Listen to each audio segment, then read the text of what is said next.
Hello दोस्तों, आप सभी का स्वागत है अपने ही चैनल जीके माध्यिका पर। दोस्तों आज हम लोग देखेंगे प्लेटफॉर्म बुक से बिहार एसएससी सीजीएल के लिए टेस्ट सीरीज 18 देखेंगे। और दोस्तों अगर आप लोग डेली प्रैक्टिस सेट मारने के लिए चाहते हैं तो आप लोग इस चैनल को सब्सक्राइब कर लीजिए, क्योंकि दोस्तों आप लोग को इस चैनल पर डेली 75 क्वेश्चन जीके और जीएस का प्रैक्टिस सेट कराया जाता है। तो अगर आप लोग डेली प्रैक्टिस सेट मारने के लिए चाहते हैं तो आप लोग इस चैनल पर जुड़ जाइए और डेली प्रैक्टिस सेट मारिए, जिससे दोस्तों आप लोग को काफ़ी फायदा होगा। ठीक है, तो चलिए आज का वीडियो शुरू करते हैं। पहला प्रश्न है, अजंता और एलोरा की गुफाएं किस राज्य में स्थित है। अजंता और एलोरा की गुफाएं किस राज्य में स्थित है? महाराष्ट्र में। तो इसका राइट आंसर ऑप्शन ए हो जाएगा। अगला प्रश्न है, 16 से 23 दिसंबर 2021 तक किस मंत्रालय द्वारा देशव्यापी नदी उत्सव मनाया गया है? 16 से 23 दिसंबर 2021 तक किस मंत्रालय द्वारा देशव्यापी नदी उत्सव मनाया गया है? तो जल शक्ति मंत्रालय, पर्यटन मंत्रालय, संस्कृति मंत्रालय, ये सभी मंत्रालय द्वारा मनाया गया है। तो इसका राइट आंसर ऑप्शन डी हो जाएगा। आगे देखते हैं, निम्नलिखित में से सबसे पुराना है अजंता और एलोरा की गुफाएं। तो इसका राइट आंसर ऑप्शन डी हो जाएगा। अगला प्रश्न है, गेहूं फसल है, गेहूं फसल रवि फसल है। तो इसका राइट आंसर ऑप्शन ए हो जाएगा। अगला प्रश्न है, मुद्राक्षस नाटक के लेखक कौन है? मुद्राक्षस नाटक के लेखक कौन है? विशाख दत्त है। तो इसका राइट आंसर ऑप्शन डी हो जाएगा। आगे देखते हैं, संयुक्त राष्ट्र सुरक्षा परिषद के अस्थायी सदस्य की संख्या कितनी है? संयुक्त राष्ट्र सुरक्षा परिषद के अस्थायी सदस्यों की संख्या कितनी है? 5 है। तो इसका राइट आंसर ऑप्शन ए हो जाएगा। अब बात कर लेते हैं कि सुरक्षा परिषद क्या होता है। तो सुरक्षा परिषद यह संयुक्त राष्ट्र संघ का मुख्य अंग है और एक प्रकार का कार्यपालिका है। इसमें टोटल 15 सदस्य होते हैं, जिनमें 5 अस्थायी सदस्य होते हैं और 10 अस्थायी सदस्य होते हैं। अब बात करते हैं 5 अस्थायी सदस्य कौन कौन होते हैं। तो अमेरिका, रूस, ब्रिटेन, फ्रांस और चीन होते हैं। ठीक है, तो सभी पॉइंट को ध्यान रखिएगा। अगला प्रश्न है कि हीराकुंड बांध स्थित है, हीराकुंड बांध स्थित है उड़ीसा में स्थित है। तो इसका राइट आंसर ऑप्शन सी हो जाएगा। अब यहाँ पर ध्यान रखिएगा कि हीराकुंड बांध जो उड़ीसा में है किस नदी पर बनाया गया है? तो महानदी पर बनाया गया है। ठीक है, अगला प्रश्न देखते हैं, 2001 से 11 के मध्य बिहार में औसत दशकीय जनसंख्या वृद्धि दर कितनी रही है? तो कितनी रही है? 25.1% रही है। तो इसका राइट आंसर ऑप्शन सी हो जाएगा। अब बात करते हैं कि भारत का दशकीय औसत वृद्धि दर कितनी रही है? तो 17.7% रही है। ठीक है, अगला प्रश्न है, नॉर्वे में अर्धरात्रि के समय सूर्य कब दिखाई देता है? नॉर्वे में अर्धरात्रि के समय सूर्य कब दिखाई देता है? 21 जून को दिखाई देता है। तो इसका राइट आंसर ऑप्शन ए हो जाएगा। आगे देखते हैं, वंदे मातरम पहले किसमें प्रकाशित हुआ था? वंदे मातरम पहले किसमें प्रकाशित हुआ था? बंग दर्शन में। तो इसका राइट आंसर ऑप्शन ए हो जाएगा। अब यहाँ पर एक पॉइंट ध्यान रखिएगा कि वंदे मातरम की रचयिता कौन थे? तो वंदे मातरम की रचयिता बंकिम चंद्र चटर्जी थे। ठीक है, अगला प्रश्न है, फाहियान भारत में किसके शासनकाल में आया था? फाहियान भारत में किसके शासनकाल में आया था? चंद्रगुप्त द्वितीय के शासनकाल में आया था। तो इसका राइट आंसर ऑप्शन सी हो जाएगा। आगे देखते हैं, शांति वन संबंधित है, शांति वन किससे संबंधित है? जवाहरलाल नेहरू से। तो इसका राइट आंसर ऑप्शन बी हो जाएगा। अब दोस्तों बात कर लेते हैं प्रमुख व्यक्ति का समाधि स्थल के बारे में। तो महात्मा गांधी का समाधि स्थल राजघाट है, जवाहरलाल नेहरू का शांति वन है, लाल बहादुर शास्त्री का विजय घाट है, इंदिरा गांधी का शक्ति स्थल है, राजीव गांधी का वीर भूमि है, भीमराव अंबेडकर का चैत्य भूमि है, चौधरी चरण सिंह का किसान घाट है। तो सभी पॉइंट को ध्यान रखिएगा। अगला प्रश्न है, नाटो का 30वां सदस्य राष्ट्र कौन है? नाटो का 30वां सदस्य राष्ट्र कौन है? उत्तरी मैसेडोनिया है। तो इसका राइट आंसर ऑप्शन डी हो जाएगा। आगे देखते हैं, झेलम नदी का उद्गम स्थल है, झेलम नदी का उद्गम स्थल है बैरीनाग है। तो इसका राइट आंसर ऑप्शन बी हो जाएगा। अगला प्रश्न है, सीमा सुरक्षा बल यानी बीएसएफ का गठन कब हुआ था? तो बीएसएफ का गठन कब हुआ था? 1965 ईस्वी में हुआ था। तो इसका राइट आंसर ऑप्शन सी हो जाएगा। अगला प्रश्न है, जापान का पार्लियामेंट कहलाती है, जापान का पार्लियामेंट क्या कहलाती है? डायट कहलाती है। तो इसका राइट आंसर ऑप्शन डी हो जाएगा। आगे देखते हैं, भारत में मसालों का प्रदेश किस राज्य को कहते हैं? भारत में मसालों का प्रदेश किस राज्य को कहते हैं? केरल को कहते हैं। तो इसका राइट आंसर ऑप्शन सी हो जाएगा। अगला प्रश्न, गोवा की मुक्ति कब हुई थी? गोवा की मुक्ति कब हुई थी? 1961 में हुई थी। इसका राइट आंसर ऑप्शन ए हो जाएगा। ठीक है, अगला प्रश्न है, कालाहारी मरुस्थल स्थित है, कालाहारी मरुस्थल स्थित है अफ्रीका में स्थित है। इसका राइट आंसर ऑप्शन सी हो जाएगा। आगे देखते हैं, शंकराचार्य ने किस स्थान पर मठ स्थापित नहीं किया था? शंकराचार्य ने किस स्थान पर मठ का स्थापित नहीं किया था? मथुरा में नहीं किया था। इसका राइट आंसर ऑप्शन ए हो जाएगा। अगला प्रश्न है, कबीर किसके शिष्य थे? कबीर किसके शिष्य थे? स्वामी रामानंद के शिष्य थे। इसका राइट आंसर ऑप्शन डी हो जाएगा। अगला प्रश्न है, कपास की खेती के लिए सर्वाधिक उपयुक्त मिट्टी होती है? कपास की खेती के लिए सर्वाधिक उपयुक्त मिट्टी होती है काली मिट्टी होती है। इसका राइट आंसर ऑप्शन ए हो जाएगा। और यहाँ पर एक पॉइंट और ध्यान रखिएगा कि काली मिट्टी को रेगुर मिट्टी के नाम से भी जानते हैं। ठीक है, आगे देखते हैं। अंतारा किस देश की समाचार एजेंसी है? अंतारा किस देश की समाचार एजेंसी है? इंडोनेशिया की। तो इसका राइट आंसर ऑप्शन डी हो जाएगा। अगला प्रश्न है, निम्नलिखित में नालंदा जिले का मुख्यालय कहाँ स्थित है? नालंदा जिले का मुख्यालय कहाँ स्थित है? बिहार शरीफ में स्थित है। तो इसका राइट आंसर ऑप्शन डी हो जाएगा। आगे देखते हैं। खबरों में रहा अस्कोट वन्य जीव अभयारण्य किस राज्य में स्थित है?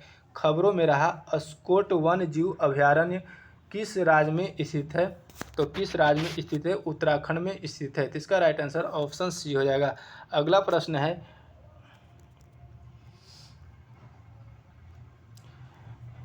निम्नलिखित में से कौन सा कथन असत्य है? निम्नलिखित में से कौन सा कथन असत्य है? तो ऑप्शन सी जो है कथन असत्य है। चोल शासकों के विषय में जानकारी मृच्छकटिकम नामक ग्रंथ में मिलता है, ये गलत है। तो दोस्तों मृच्छकटिकम जो है पुस्तक क्षुद्रक द्वारा लिखी गई है, जो गुप्तकालीन लेखक थे। ठीक है, अगला प्रश्न देखते हैं। सांसद के किस समिति को अस्थायी मितव्ययता समिति कहते हैं? सांसद के किस समिति को अस्थायी मितव्ययता समिति कहते हैं? प्राक्कलन समिति को कहते हैं। तो इसका राइट आंसर ऑप्शन सी हो जाएगा। अब दोस्तों बात कर लेते हैं कि प्राक्कलन समिति में कितने सदस्य होते हैं। तो 30 सदस्य होते हैं, जो केवल लोकसभा का सदस्य होते हैं। ठीक है, लोकसभा का 30 सदस्य होते हैं, राज्यसभा का सदस्य नहीं होते हैं। ठीक है, और लोक लेखा समिति में टोटल 22 सदस्य होते हैं, जिसमें 15 सदस्य लोकसभा से और 7 सदस्य राज्यसभा से होते हैं। ठीक है, अगला प्रश्न है, अकबर ने तीर्थ यात्रा कर समाप्त किया था? अकबर ने तीर्थ यात्रा कर कब समाप्त किया था? तो 1563 में समाप्त किया था। इसका राइट आंसर ऑप्शन सी हो जाएगा। ठीक है, आगे देखते हैं।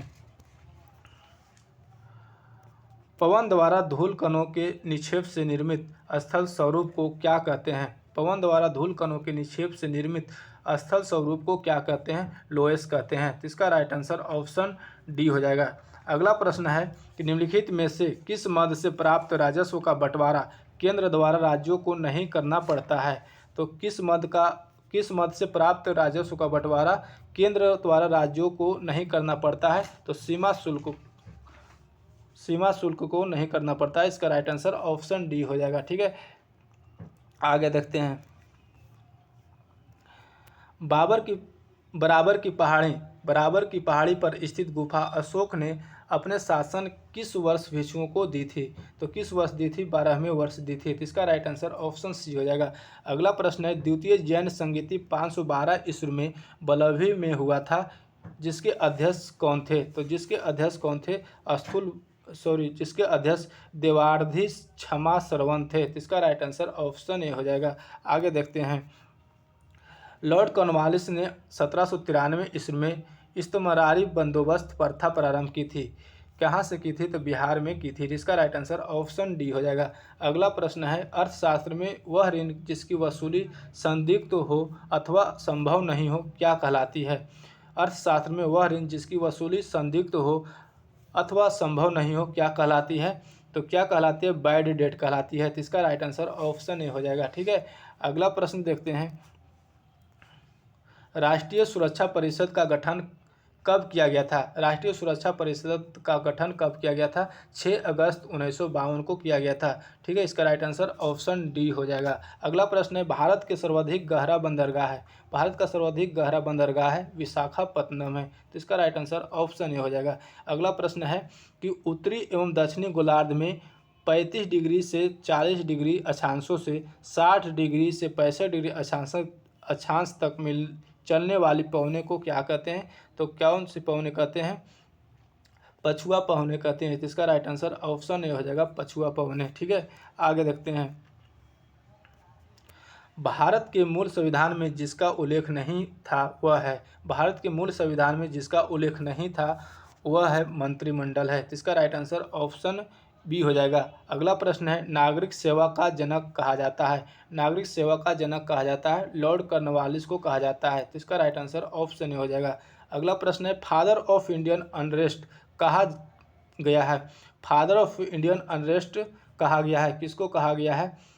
बाल गंगाधर तिलक को कहा गया है। तो इसका राइट आंसर ऑप्शन बी हो जाएगा। और यहाँ पर एक पॉइंट और ध्यान रखिएगा कि बेल्टाइन सिरोल ने बाल गंगाधर तिलक को भारतीय असंतोष का जनक कहा था।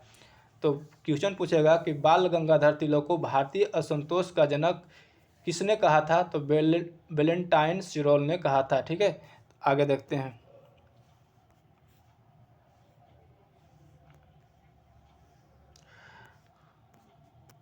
डीआरडीओ द्वारा ब्रह्मोस सुपरसोनिक क्रूज मिसाइल का सफल परीक्षण कहाँ से किया गया? डीआरडीओ द्वारा ब्रह्मोस सुपरसोनिक क्रूज मिसाइल का सफल परीक्षण कहाँ से किया गया? अंडमान निकोबार से किया गया। तो इसका राइट आंसर ऑप्शन ए हो जाएगा। अगला प्रश्न है, संविधान में मूल कर्तव्यों को जोड़ने का उद्देश्य है। संविधान में मूल कर्तव्यों को जोड़ने का उद्देश्य है, क्या उद्देश्य है? तो राष्ट्र विरोध एवं हिंसात्मक कृतियों पर नियंत्रण करना। तो इसका राइट आंसर ऑप्शन सी हो जाएगा। ठीक है, अगला प्रश्न देखते हैं।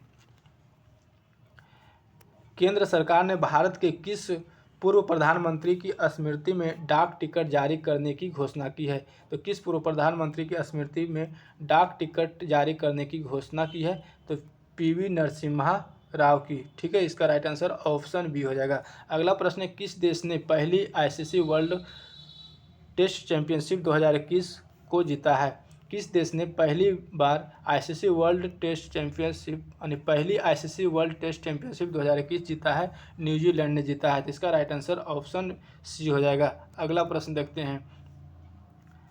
भारत के अमूर्त सांस्कृतिक विरासत को संरक्षित करने हेतु किस कंपनी ने यूनेस्को के साथ पहली साझेदारी की है? तो किस कंपनी के साथ पहली साझेदारी की है? इंडियन होटल्स कंपनी के साथ। तो इसका राइट आंसर ऑप्शन ए हो जाएगा। ठीक है, अगला प्रश्न है, बिमस्टेक शिखर सम्मेलन 2022 की मेजबानी किस देश द्वारा किया जाएगा? बिमस्टेक शिखर सम्मेलन 2022 की मेजबानी किस देश द्वारा किया जाएगा? तो श्रीलंका द्वारा किया जाएगा। तो इसका राइट आंसर ऑप्शन डी हो जाएगा। अगला प्रश्न, निम्नलिखित में से थिम्पू किस देश की राजधानी है? थिम्पू किस देश की राजधानी है? भूटान की राजधानी है। तो इसका राइट आंसर ऑप्शन बी हो जाएगा। आगे देखते हैं। किसे नेताजी पुरस्कार 2022 से सम्मानित किया गया है? किसे नेताजी पुरस्कार 2022 से सम्मानित किया गया है? तो किसे किया गया है? शिंजो आबे को किया गया है। तो इसका राइट आंसर ऑप्शन बी हो जाएगा। अगला प्रश्न है, शून्य का आविष्कार किसने किया? शून्य का आविष्कार किसने किया? आर्यभट्ट ने किया। तो इसका राइट आंसर ऑप्शन बी हो जाएगा। ठीक है, अगला प्रश्न है, प्रसिद्ध नारा करो या मरो का नारा किसने दिया? प्रसिद्ध नारा जो करो या मरो का किसने दिया? तो महात्मा गांधी ने दिया था। तो इसका राइट आंसर ऑप्शन ए हो जाएगा। आगे देखते हैं। संतरे में कौन सी विटामिन पाई जाती है? संतरे में कौन सी विटामिन पाई जाती है? विटामिन सी पाई जाती है। तो इसका राइट आंसर ऑप्शन सी हो जाएगा।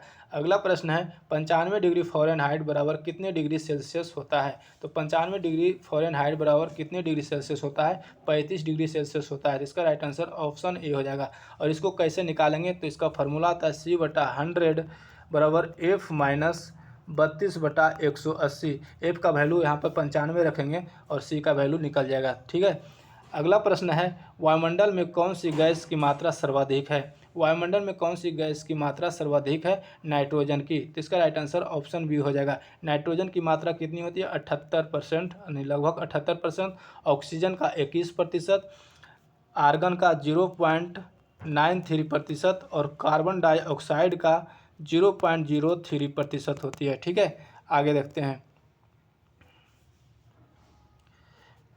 कोई वस्तु नियत त्वरण के साथ विराम से चलना शुरू करती है। कोई वस्तु नियत त्वरण के साथ विराम से चलना शुरू करते हैं तो सीधे समय के वर्ग का समानुपाती होता है। ठीक है, इसका राइट आंसर ऑप्शन ए हो जाएगा। अगला प्रश्न है, 80 केजी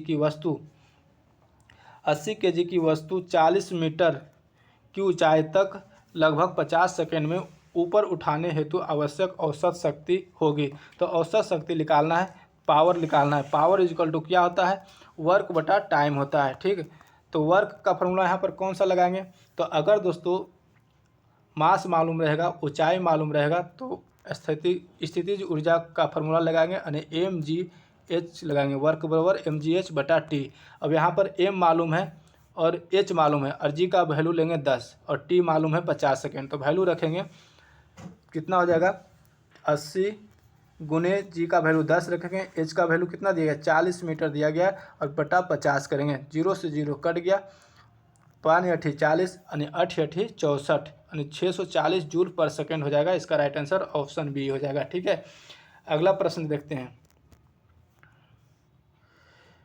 कोई ऊष्मा ईंधन 527 डिग्री सेल्सियस पर सूरज से ऊष्मा लेता है और 27 डिग्री सेल्सियस पर वायुमंडल को ऊष्मा लौटा देता है, तो इंजन की दक्षता क्या होगी? इंजन की दक्षता निकालना है। ठीक है, तो यहाँ पर T1 कितना मालूम है? तो T1 मालूम है 527 डिग्री सेल्सियस, लेकिन T1 का जब लेंगे तो केल्विन में चेंज कर देंगे। ठीक है, तो T1 का वैल्यू कितना हो जाएगा 527 प्लस केल्विन में चेंज करेंगे 273 जोड़ेंगे। ठीक है, तो 273 जोड़ेंगे कितना हो जाएगा 800 केल्विन हो जाएगा। अब यहाँ पर T2 कितना हो जाएगा T2, तो T2 27 प्लस 273, 27 प्लस 273 कितना हो जाएगा तो 300 केल्विन हो जाएगा। अब इंजन की दक्षता निकालना है, तो इंजन की दक्षता निकालने के लिए क्या करेंगे T1 माइनस T2 बटा T1 गुने 100 करेंगे और यहाँ पर वैल्यू रखेंगे, तो वैल्यू रखेंगे तो कितना आ जाएगा 62.5% आ जाएगा। ठीक है, तो बी आंसर हो जाएगा। ठीक है, आगे देखते हैं। दालचीनी पेड़ के किस भाग से एकत्र की जाती है? दालचीनी पेड़ के किस भाग से एकत्र की जाती है? छाल से की जाती है। तो इसका राइट आंसर ऑप्शन सी हो जाएगा। अगला प्रश्न है, सुक्रेज नामक एंजाइम शर्करा को बदल देती है। सुक्रेज नामक एंजाइम शर्करा को बदल देती है, ग्लूकोज एवं फ्रुक्टोज में बदल देती है। तो इसका राइट आंसर ऑप्शन ए हो जाएगा। अगला प्रश्न है, यदि पृथ्वी अपने अक्ष पर परितः तेजी से घूमने लगे तो प्रत्येक स्थान में यानी ध्रुवों को छोड़कर वस्तुओं के भार में क्या परिवर्तन होता है? तो वस्तुओं के भार में क्या परिवर्तन होता है? भार में कमी होगी। ठीक है, तो इसका राइट आंसर ऑप्शन सी हो जाएगा। आगे देखते हैं।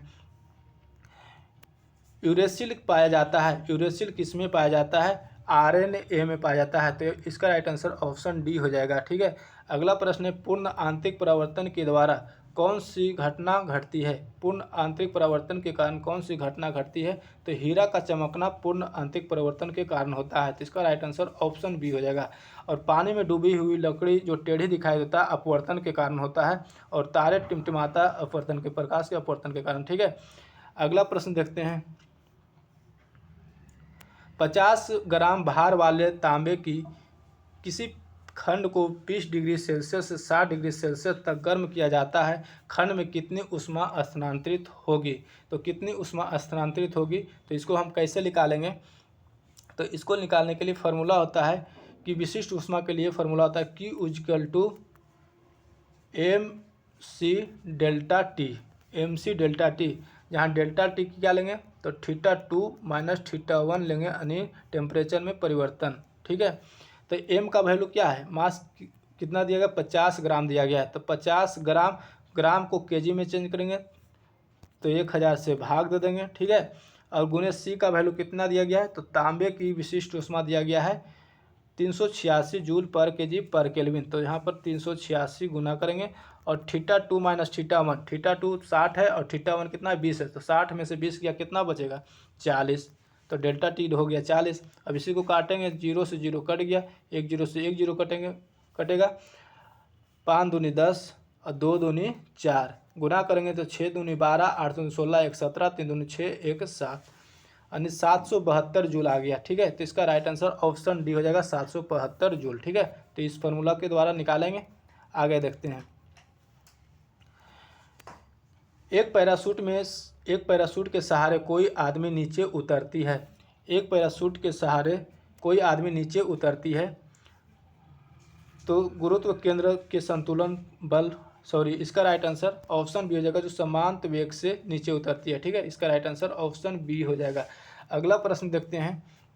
निम्नलिखित में किसमें यांत्रिक ऊर्जा से ध्वनि ऊर्जा में परिवर्तन होता है? किसमें यांत्रिक ऊर्जा से ध्वनि ऊर्जा में परिवर्तन होता है? तो किसमें होता है? सितार में होता है। ठीक है, इसका राइट आंसर ऑप्शन ए हो जाएगा। सितार में जो है यांत्रिक ऊर्जा से ध्वनि ऊर्जा में परिवर्तन होता है। मोमबत्ती में दोस्तों, मोमबत्ती में रासायनिक ऊर्जा को प्रकाश ऊर्जा एवं ऊष्मा ऊर्जा में परिवर्तित होता है। ठीक है। माइक्रोफोन ध्वनि ऊर्जा को विद्युत ऊर्जा में परिवर्तन करता है। ठीक है। और लाउड स्पीकर में विद्युत ऊर्जा से ध्वनि ऊर्जा में परिवर्तन होता है। ठीक है। आगे देखते हैं।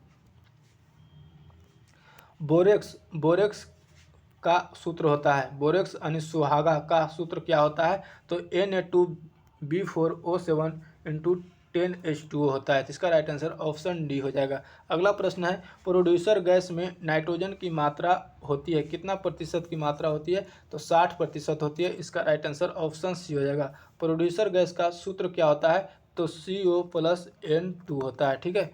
आगे देखते हैं। भोजन में विषाक्तता करने वाले प्रमुख जीवाणुओं में कौन शामिल नहीं है।